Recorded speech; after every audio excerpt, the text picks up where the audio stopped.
Helen Yee here with Eyes on the Game here in Washington, D.C., being joined by the lovely Aspen Ladd. Now you are fighting Yana Kunitskaya this weekend. First off, how has this camp been for you? It's been great. I feel healthy and feel great coming into it. So are there any changes that you made in this camp, whether, nutrition-wise or training-wise? Nutrition-wise, it's just been very on point. I have a dietitian and a chef at home, but we work together with the PI, and everybody's very in tune with each other. Now, obviously, a lot of people were very concerned with you, leading up to your last fight in that weigh-ins. So what would you say that you learned from that moment that you could apply in this camp? That one was particularly rough. And one of the main things with that one, there's a few things going on, but 2 cuts in 6 weeks is a little bit hard, even if your weight's fairly low. Yeah.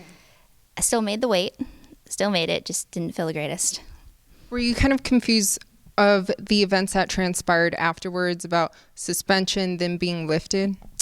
I was not the only one. In the state of California, there's about 60 of us. I think I was just one of the ones with the bigger name, so they're kind of highlighting it to get their point across.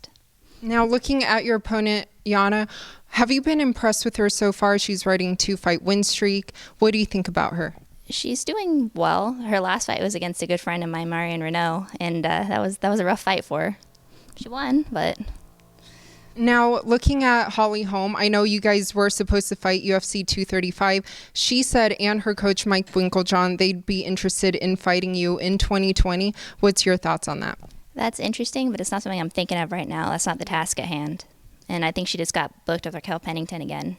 Yeah, but I know you did tell the Schmo, you would fight at 145 if the fight was right. But Holly has fought at 145 before. Would you fight her at 145 in the future? That's something I'd have to talk to my coaches about. So we haven't even considered that possibility yet. But we'll see in the future if it gets there.